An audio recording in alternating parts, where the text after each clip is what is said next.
आरंभ में परमेश्वर ने संपूर्ण सृष्टि की रचना की। उन्होंने आकाश और पृथ्वी और उसमें जो कुछ है उसे रचा।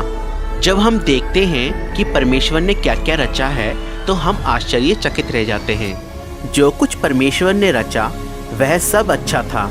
हर वस्तु उनकी महानता और भलाई और सामर्थ्य को प्रकट करती है। परमेश्वर ने विभिन्न प्रकार के पेड़ पौधे, जंतु और पशु पक्षी बनाए।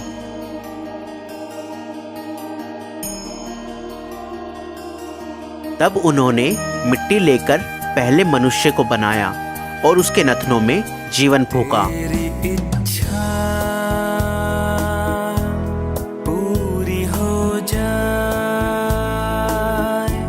हाथों में तेरे जीवन है ये।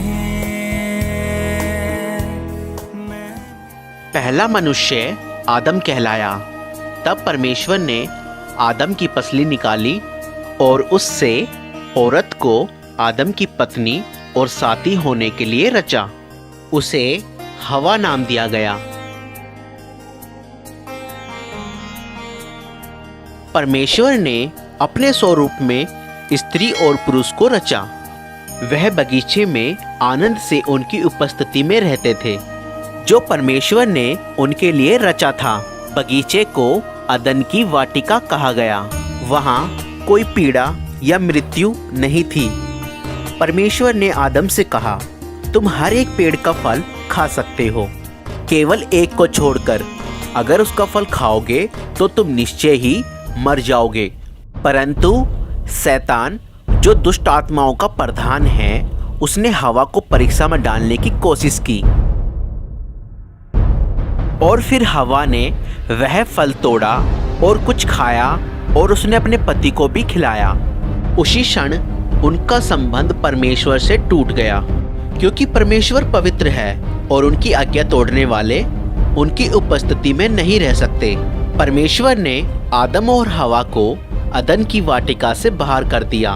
उन्होंने परमेश्वर की आज्ञा को नहीं माना, इसलिए उनको लज्जित होना पड़ा। उसके परिणाम स्वरूप आदम, हवा और उनका सारा वंश दुख और मृत्यु के भागीदार हुए। पर परमेश्वर बहुत दयालु हैं। उन्होंने मनुष्य से प्रेम करना नहीं छोड़ा। उन्होंने मनुष्य को अपनी संगति में लाने का रास्ता पहले से ही तैयार कर लिया था।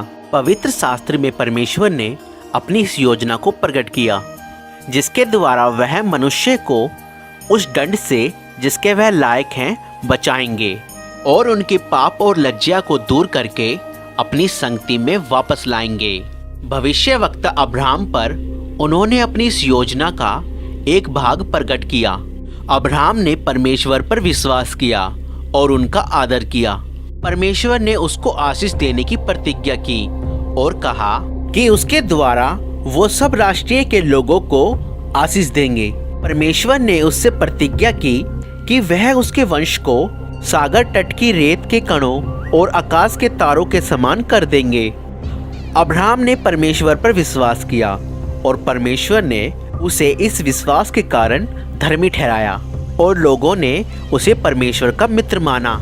एक दिन परमेश्वर ने अब्राहम की परीक्षा ली कि वह परमेश्वर पर विश्वास करता है कि नहीं और उनकी आज्ञाओं को मानता है कि नहीं।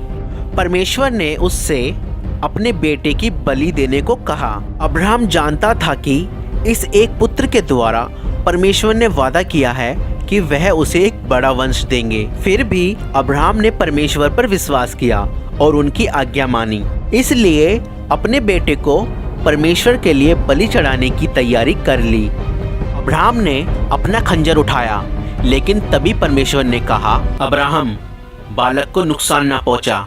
मैं जानता हूँ तू मेरा भय मानता है और मेरी आज्ञाओं को मानने के लिए तैयार है।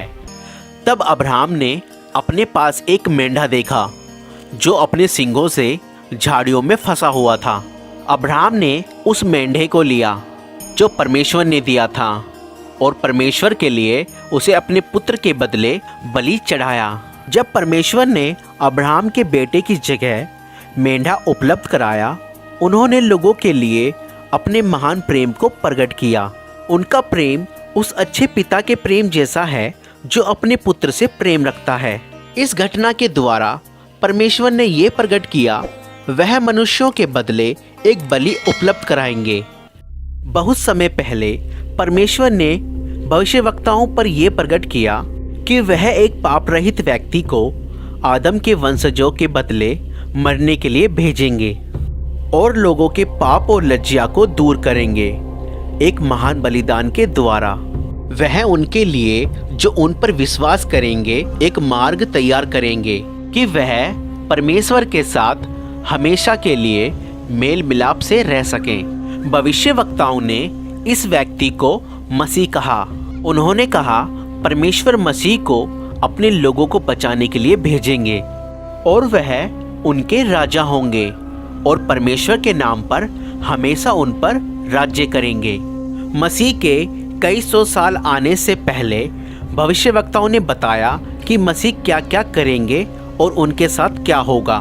भविष्यवक्ता दाऊद ने कहा परमेश्वर मसीह के बारे में ये घोषणा करेंगे कि तू मेरा पुत्र है। यशाया भविष्यवक्ता ने कहा कि एक कुंवारी गर्भवती होगी और एक पुत्र उत्पन्न होंगे। उनका वो पुत्र परमेश्वर का अनंत वचन होगा जिसे परमेश्वर ने कुंवारी के गर्भ से मनुष्य के रूप में संसार के सम्मुख प्रकट करने के लिए भेजा। भविष्यवक्ताओं ने यह भी लिखा कि मसीह का जन्म बैतलहम में होगा। उन्होंने भविष्यवाणी की कि वह यरूशलेम में उनके राजा के रूप में प्रवेश करेंगे। उन्होंने ये भी लिखा कि 30 चांदी के टुकड़ों के बदले उनका एक नज़दीकी मित्र उनको धोखा देगा। भविष्यवक्ताओं ने कहा कि मसीह अपने जीवन का बलिदान करेंगे, लेकिन परमेश्वर तीसरे दिन उन्हें मृतकों में से जीवित कर देंगे। भविष्यवक्ताओं ने मसीह को मनुष्य का पुत्र कहा और बताया कि वह दोबारा आएंगे बादलों पर और परमेश्वर की उपस्थिति में प्रवेश करेंगे और परमेश्वर उन्हें सब लोगों और राष्ट्रों के ऊपर हमेशा के लिए अधिकार देंगे। 2000 वर्ष पहले एक ऐसे ही व्यक्ति संसार में रहते थे जिनका नाम यीशु था।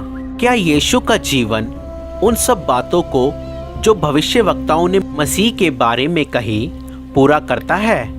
ये फिल्म ये बताती है कि यीशु कौन है और उन्होंने क्या कहा और क्या किया, जैसा धर्मशास्त्र में लिखा है। इस फिल्म में एक 3D कैरेक्टर ने यीशु का पात्र निभाया है। वैसे तो कोई भी इस कार्य के योग्य नहीं है, लेकिन इस फिल्म को इसलिए बनाया गया कि लोग यीशु के बारे में और उनके जीवन के बारे में जान सकें और उस आशीष को जिसकी प्रतिज्ञा परमेश्वर ने की है प्राप्त कर सकें। परमेश्वर ने नासरत शहर की एक कुंवारी के पास जिब्राइल स्वर्गदूत को भेजा। उस कुंवारी का नाम मरियम था। भयभीत ना हो मरियम, आप पर परमेश्वर का अनुग्रह हुआ है। आप गर्भवती होंगी और एक पुत्र उत्पन्न होंगे और आप उनका नाम यीशु रखना। ये कैसे हो सकता है? मैं तो कुंवारी हूँ। पवित्र आत्मा आप पर उतरेगा, इस कारण वो बालक परम प्रधान परमेश्वर के पुत्र कहलाएंगे तथा उनके राज्य का कभी अंत न होगा। देखो देखो कोई आ रहा है, कैसा जलवा मसीह आ रहा है। देखो देखो कोई आ रहा। तो दोस्तों, अगर आपको ये वीडियो पसंद आई तो इस वीडियो को लाइक करें और अगर हमारे चैनल पर नए हैं तो हमारे चैनल को सब्सक्राइब करें। Thank you.